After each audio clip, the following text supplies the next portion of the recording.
So what is it that makes a classic or a muscle car significant? I mean, you might look at it like any muscle car that has a big engine and stripes and is of limited production is a significant car. But sometimes you find vehicles that hold personal significance, and that's what we're looking at here today. This is a 1971 Oldsmobile Cutlass S convertible. It's not a 442, it's not even the 455 big V8 engine under the hood, it's a 350 car. However, the owner has had this car since 1973, and he brought it to us at the V8 Speed and Resto shop for a restoration. And we knew right away that this is a very significant car.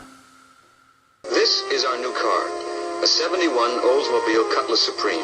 We call it our little limousine, and that's what it is. The elegance of a limousine, but in a size and at a price that's right for us. The little limousine, with the General Motors mark of excellence.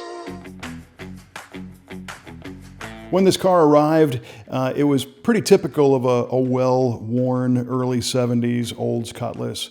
It's a convertible with a white top. It's got a white interior, but it has a bench seat. The exterior is green, and it was technically the original color, but it had been repainted. The car had pretty decent chrome. It's kind of a cruiser. It has a 350 under the hood, a turbo 350 automatic transmission, and nothing really special when it comes to performance upgrades or options. But the customer really likes this car, and he's had this a long, long time, almost 50 years when he brought it to us. So it really became a situation of reviving the car that he's known so long and doing it in a manner that doesn't deviate from what the car means to him, right? It would have been pretty easy to say, well, sure, we can put a 455 in this thing and a 4-speed and put some 442 stripes on it, maybe the outside air induction hood and a pedestal wing on the back and all that jazz. But that's not what he wanted. And you have to consider that people that have had a particular car for a long time that they really enjoy have a connection to that car. That car means something to them. They remember what it feels like to get behind the wheel of that big bench seat and grab that kind of thin steering wheel. And in his case, look out over that flat hood that does not have any hood scoops. But what he remembers is putting the top down and the sound of that engine and how it feels driving down the road. So over time, the car wears out, it gets rusty underneath, and the suspension wears out, and the engine loses power.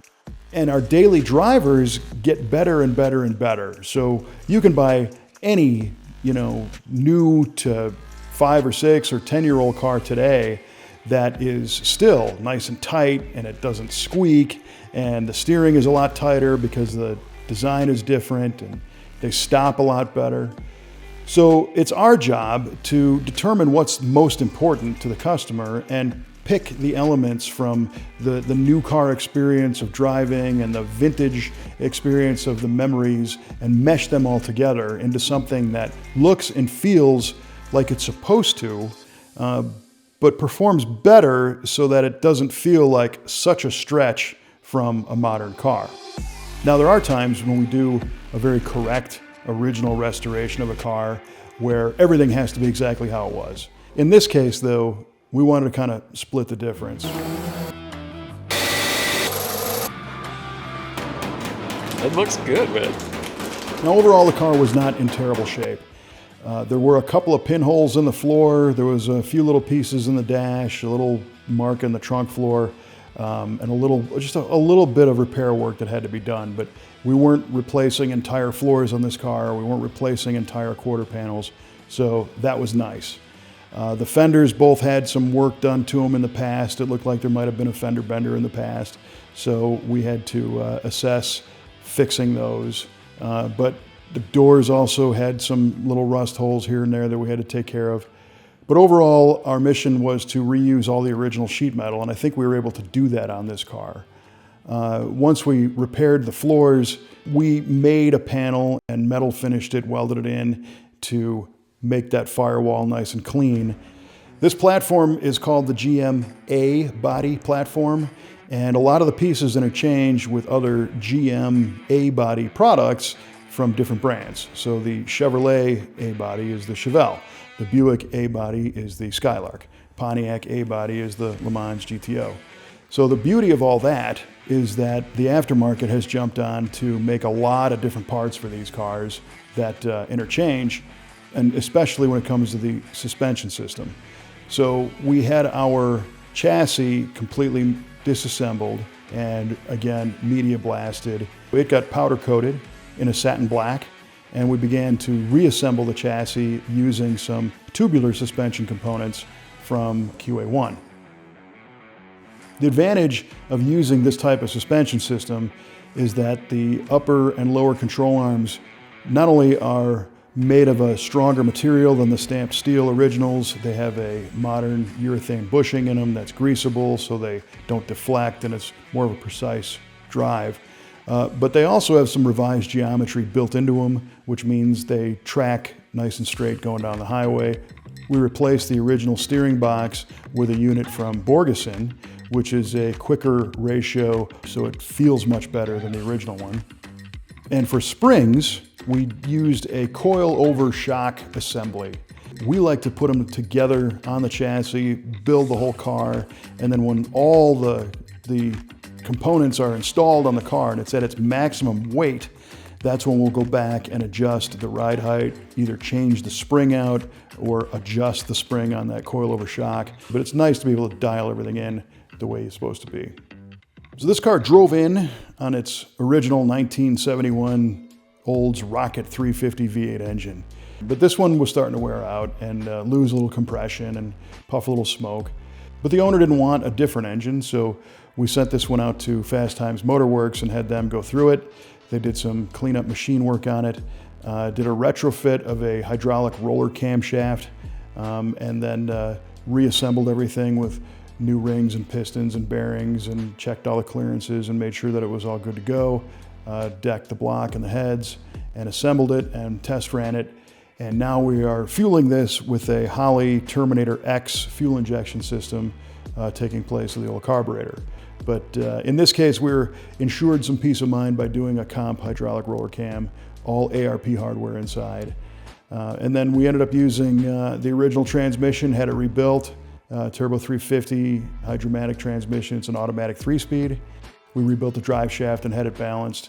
We also rebuilt the rear axle with new gears and a different limited slip differential unit and put bearings and everything all the way around. We also replaced all the brakes with new components, calipers, rotors, bearings, hoses, and then treated the entire car to all new lines, brake lines, fuel lines, emergency brake lines, all that good stuff, so that everything underneath is essentially brand new. Now, before we put the body back on the chassis, we did some body work on the firewall so that it looked really nice. We block sanded it and did some filler work and got that all dialed in. And then we did the same to the bottom of the car as well.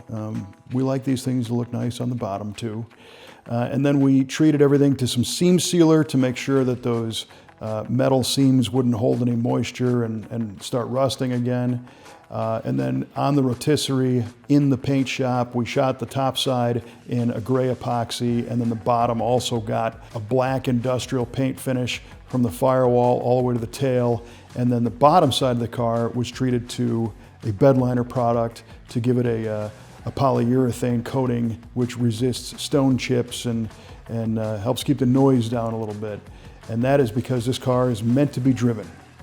So meanwhile, all those metalwork repairs were getting finished up on the body, and we put the body back on the chassis and started fitting up the panels so that we could see what kind of body work this car would require. And what we like to do at this stage is put the doors and the fenders and the hood and the deck lid on, and this is where we start to set all of the panel gaps. And this is the gap between the door and the quarter panel and the fender and the door and all that good stuff. And this car didn't fit terribly, but to make it as nice as we wanted it to turn out, we did redo all of the door edge gaps and the trunk edge gaps, adding material here and there, filing them, metal working them into shape so that there was a nice precise fit of all the panels. But we always want to make sure that the steel fits really nice and that our body work is done primarily just to refine that steel shape before it goes into primer and paint. So just before it goes into the bodywork stage, we test fit all the trim. I mean, many times we find people who go all the way to the end of a paint job with fresh paint and color and clear, and they polish the car out, and then they start fitting the trim on it, and it doesn't fit, and you're kind of stuck. So the earlier you can fit that stuff, the better. The bodywork process involves applying a skim coat of measured body filler across all the panels, and then block sanding it all off with a finer and finer grit process until most of it has been removed, but what's remaining just ensures straightness and crispness of all of the lines. And then the car gets sanded again with the sprayable polyester product. And this is like a spray-on body filler. Block sanding a car like this by hand takes some time, but it's the best way to make sure that all of the high and low spots are worked out, and it fills all those little sanding scratches that might exist from the previous round of body filler sanding. This car is going to be repainted in its original green color, maybe with a little trick or two. We'll have to see. Now the color on this car is 1971 lime green. It's an unusual color. I think it's a 1971 only. And the recipe to recreate this is not easy to find. There was no formula, so we had to make it ourselves. As close as we could get it.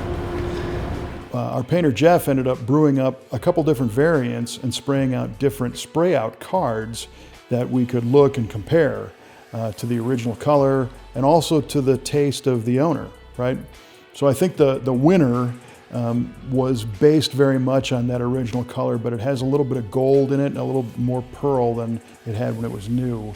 And when that gets covered with the clear, it just becomes super deep and a really neat color. So the first parts of the car to get color were the door jambs and the trunk jambs, and then the cowl area. And this was done so that these could be colored and cleared, and then we could start to put the body panels on to do the outside. Meanwhile, the body panels themselves got paint on the back sides and on the insides. So once all of those were in the green and in the clear and looking really sharp, we got really excited to see what this car was going to look like once the whole outside was the same color. We put all the sheet metal back on this car and did a final wet sand and masking and cleaning and all the work that's required to prepare it for a show car high quality paint job. By painting it together, we were guaranteed that all of the panels would match from panel to panel as far as their color, but also their metallic pattern. Now, Jeff is also very capable and has painted cars like this apart with no problem. But if you don't have to take that risk, why do it?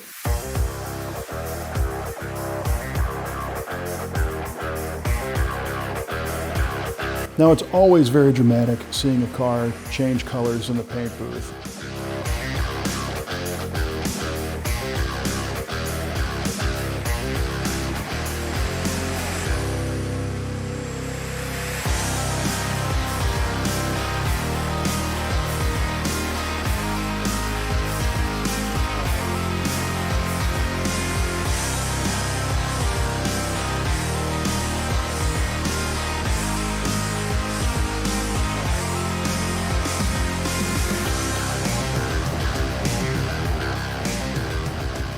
After all the coats of green were sprayed and the clear was added, this car just looked amazing.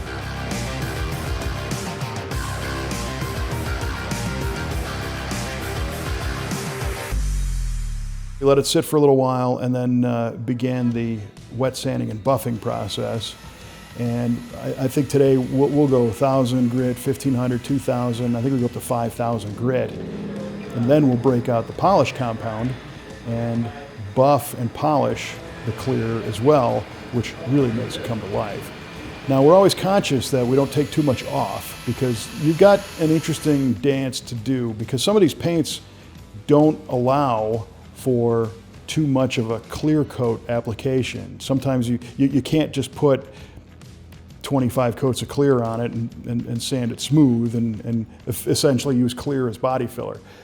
So we always have to make sure that it's got enough clear on it so that we can sand and polish it, but then it also has enough after the polish so that down the line, if it needs a refresher in a few years or 10 years or whatever, there's still clear there to be polished. And then the car went into reassembly mode, where we started to put it all back together.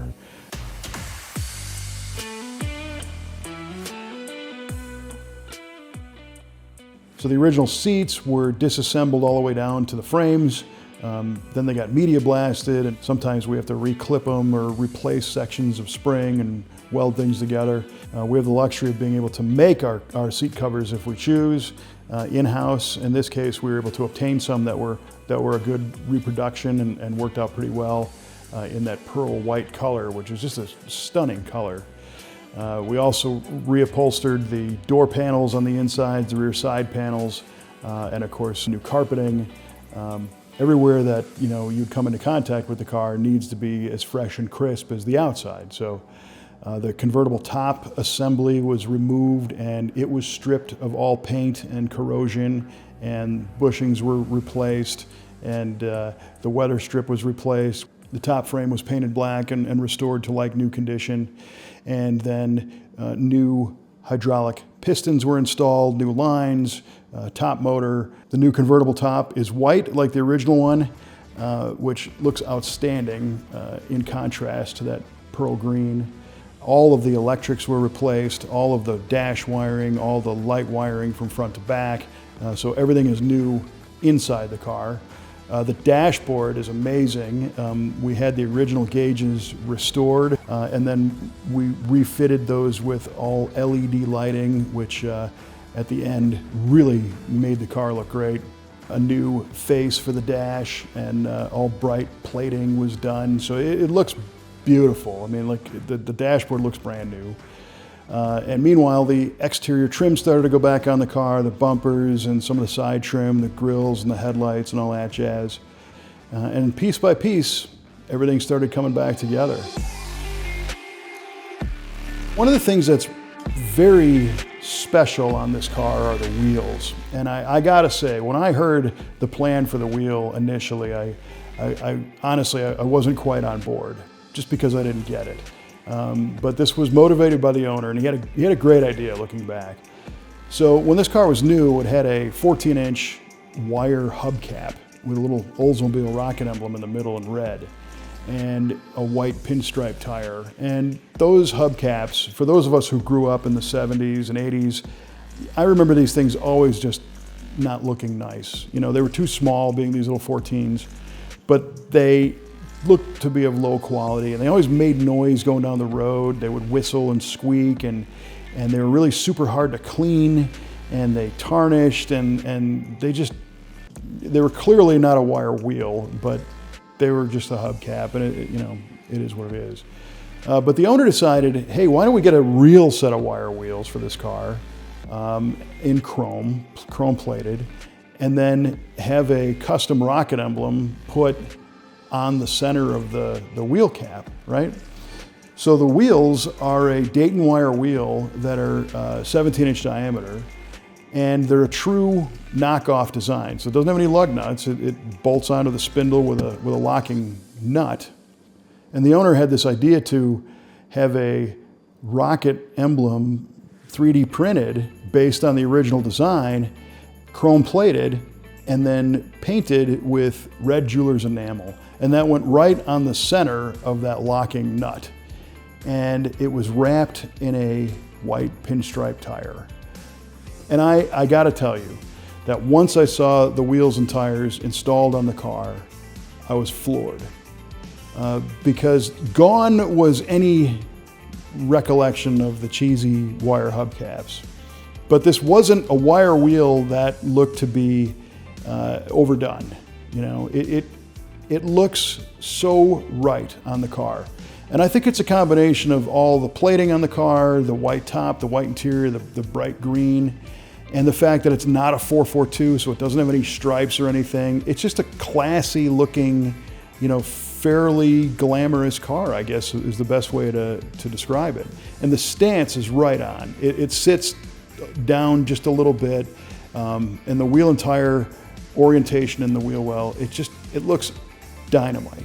And everybody who saw it, they were like, oh, you're putting wire wheels on that thing? You know? And then when they see it, they're like, oh my gosh, this is the right wheel for this car. So it even has me thinking about a set for one of my own personal cars. I mean, honestly, it was a wonderful occurrence to see something look as good as it did. So we were very happy with that. When the whole project was said and done, the car looked amazing.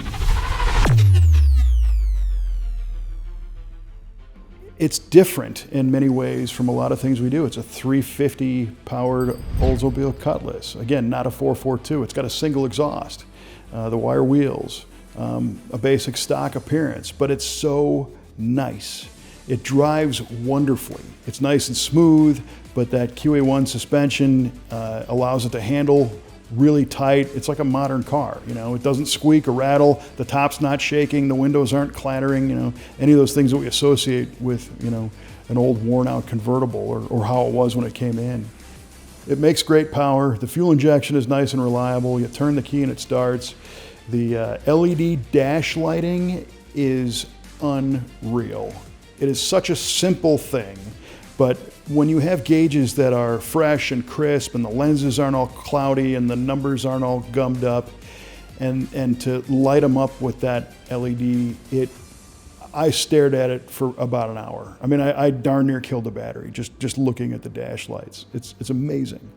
So you have all these little experiences with this car that make you smile. You know, you approach it and you see this green and the sun. It's like, wow.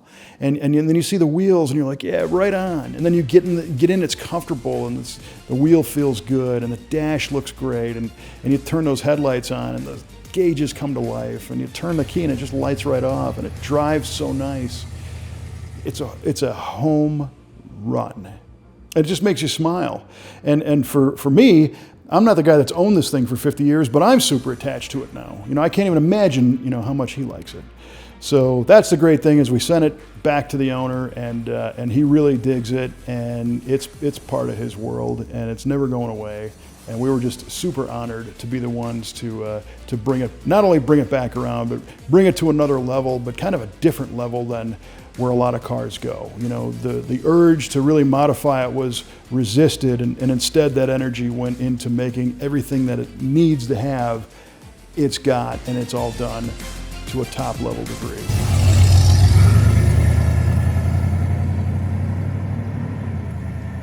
So, what is a significant car to you? Do you have one that needs to be restored or modified or brought back like our Oldsmobile? We'd love to talk to you about it. We do a lot of these cars, and every one of them is special and significant, and we understand that. You can reach us at v8speedshop.com. Feel free to check out all the build photographs of this beautiful 71 Cutlass Supreme Convertible.